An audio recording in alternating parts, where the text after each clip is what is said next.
Bonjour à tous, Sabra Noui, consultante RH VAE.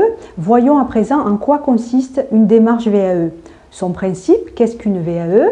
Les conditions à remplir pour rentrer dans la démarche VAE, le public visé par la démarche VAE, les certifications possibles, la procédure à suivre scrupuleusement, les clés de réussite que je souhaite partager, le financement mobilisable et enfin, pour approfondir vos connaissances, une bibliographie à votre disposition.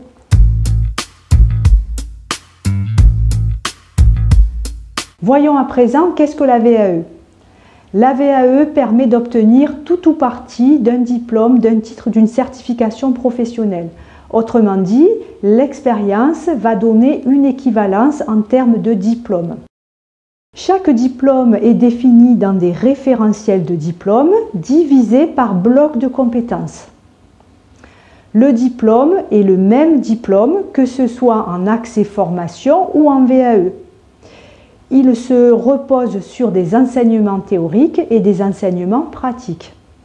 Les candidats VAE que je rencontre ont les enseignements pratiques, sont des professionnels. La difficulté est dans les enseignements théoriques, d'où mon accompagnement.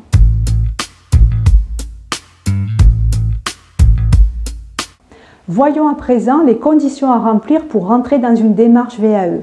3 conditions. Premièrement, l'éligibilité.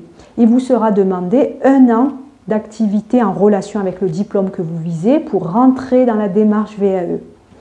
Consécutive ou pas, à temps complet, à temps partiel, sur une activité salariée, non salariée, bénévole. Il est évident que c'est le jury de validation qui validera les acquis rattachés à ce diplôme. 1 année permet simplement de rentrer dans la démarche VAE. Auparavant, c'était 5 ans, ensuite 3 ans, à présent, depuis le 1er janvier 2017, 1 an. Deuxième condition, exercice à l'écrit.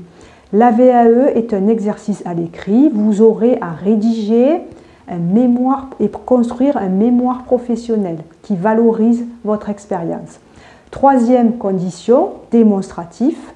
Vous aurez à rassembler des preuves, des justificatifs pour convaincre le jury que vous avez bien les connaissances, les compétences, les acquis rattachés au diplôme que vous visez. Ce n'est pas déclaratif.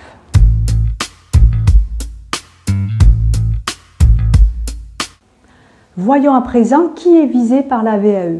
La VAE est ouverte à tous. Que vous soyez salarié, travailleur non salarié, demandeur d'emploi, bénévole, agent public titulaire ou pas, vous pouvez engager une VAE dans la mesure où vous remplissez les 3 conditions.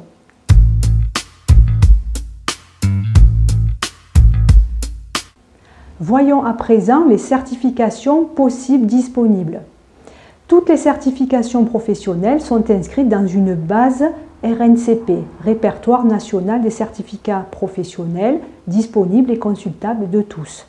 On y retrouve des diplômes, des titres professionnels et enfin des CQP, des certificats de qualification professionnelle. C'est l'offre de formation globale.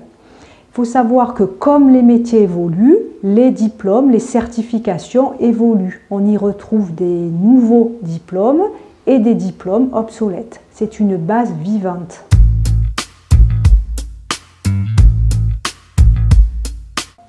Voyons à présent les certificateurs, autrement dit les organismes qui délivrent des certifications, comme on a vu, des diplômes, des titres professionnels et des CQP. L'éducation nationale, l'université sont des organismes certificateurs. Ils délivrent des diplômes. Les ministères délivrent des titres professionnels. Les branches professionnelles délivrent des CQP. Nous avons également des organismes de formation, des grandes écoles, etc.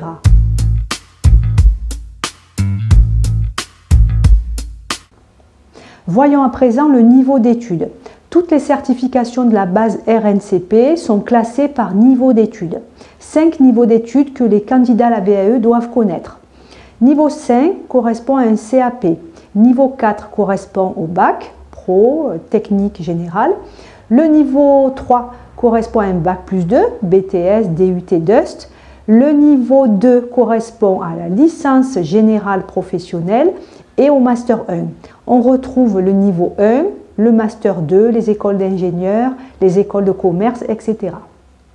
Une remarque importante, on ne peut pas sauter les lignes à l'identique de la formation initiale. Je prends un exemple.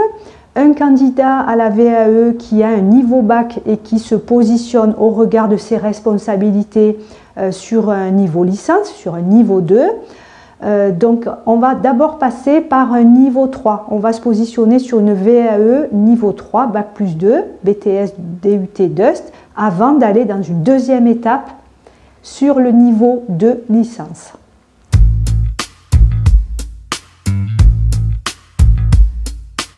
Voyons à présent la procédure VAE à suivre scrupuleusement. 5 étapes clés que je vais reprendre dans la slide qui suit dans le détail. Premièrement, l'information au candidat, comme je le fais à travers cette vidéo. Deuxièmement, l'étape du livret 1, obtenir un avis de recevabilité. L'étape 3 consiste à élaborer le livret 2, le mémoire professionnel. L'étape 4, rencontrer le jury de validation et le cas échéant, l'étape 5, post-VAE.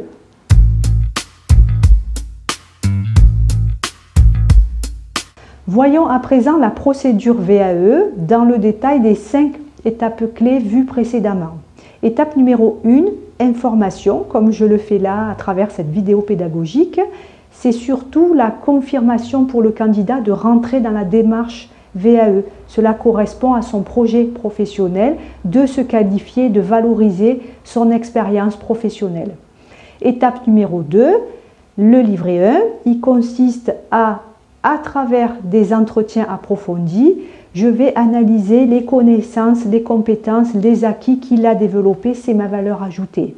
Je vais rechercher dans le RNCP des certifications possibles afin qu'il puisse décider de la certification la plus en adéquation avec son parcours professionnel et son projet professionnel. Nous allons donc nous rapprocher de l'organisme certificateur, remplir le livret 1, rassembler les justificatifs, préparer un CV détaillé ainsi qu'une lettre de motivation. Tout ceci pour obtenir un avis de recevabilité. Ça veut dire que, en effet, l'organisme qui délivre le diplôme que le candidat vise correspond exactement au parcours professionnel du candidat. Le délai de cet avis de recevabilité est un délai légal de 2 mois. À la suite de quoi, on enclenche l'étape 3, le livret 2. Donc là, nous sommes dans le livret professionnel, dans le mémoire professionnel. Le candidat aura à valoriser son expérience en relation avec le diplôme, mettre des annexes professionnelles, décrire ses activités, au moins 4 activités en relation avec ce diplôme. Une fois que le livret 2 est bien construit, n'est plus perfectible, à ce moment-là, on part sur l'étape numéro 4, rencontrer le jury de validation. C'est un exercice à l'oral, à peu près de 30 minutes à 1 heure. Vous allez rencontrer vos pairs, il va y avoir dans le jury à la fois des enseignants-chercheurs et des professionnels. Il va y avoir un échange, ils vont rencontrer enfin le professionnel qui souhaite décrocher cette certification. L'étape numéro 5, donc à l'issue du jury de validation, il va y avoir 2 possibilités. La première, bravo, le candidat a réussi, valide la totalité du diplôme, donc vous recevez votre diplôme, bravo. Deuxième cas de figure, validation partielle, ça veut dire que le jury de validation considère qu'il y a des manques ou que l'expérience développée dans le livret 2 n'est pas suffisante. À ce moment-là, ils vous diront les blocs de compétences qui ne sont pas validés pour revenir vous présenter devant un jury et valider l'écart qui n'a pas été validé initialement. À travers une formation, à ce moment-là, vous montrez une attestation d'assiduité en formation ou bien vous développez une expérience avec des annexes, des justificatifs, vous repassez devant le jury uniquement pour présenter l'écart qui n'avait pas été validé au départ. Pour bien sûr valider la totalité de ce diplôme. Tout ceci en 1 an.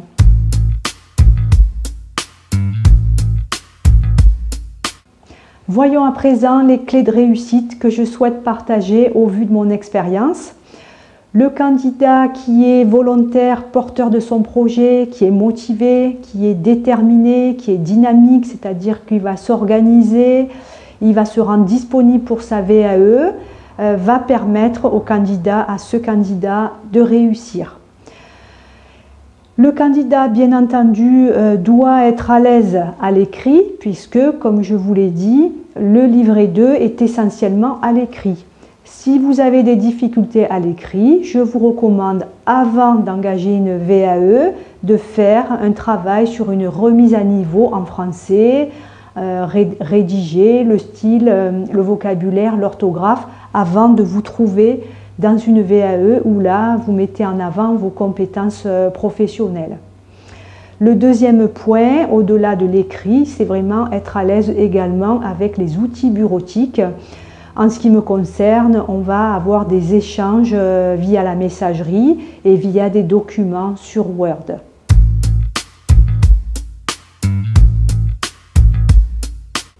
Voyons à présent quelle modalité d'accès pour le dispositif VAE. Deux cas de figure. Vous êtes salarié, à ce moment-là, vous pourrez mobiliser votre compte CPF, compte personnel formation, le congé VAE et pourquoi pas le plan de formation si votre employeur vous soutient dans votre démarche VAE ou vous demande d'engager une VAE. Vous êtes demandeur d'emploi, donc à ce moment-là, vous pourrez mobiliser là aussi le compte personnel formation. En accord avec votre référent Pôle emploi, l'AIF, l'allocation individuelle formation, et je vous ai mis autres selon les situations. Il y a des fonds à mobiliser pour financer le dispositif VAE dans lequel vous vous engagez.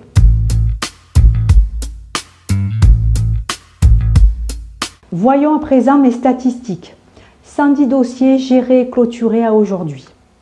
Quel que soit votre secteur d'activité, votre métier, votre niveau de qualification, je suis capable d'identifier vos compétences et de vous faire des propositions de certification à valider.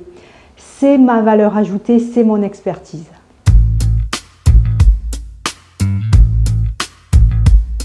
Voyons à présent la bibliographie pour continuer à s'informer sur la démarche VAE.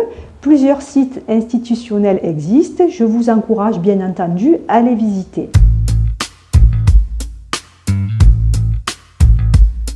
C'est la fin de la vidéo pédagogique sur la démarche VAE.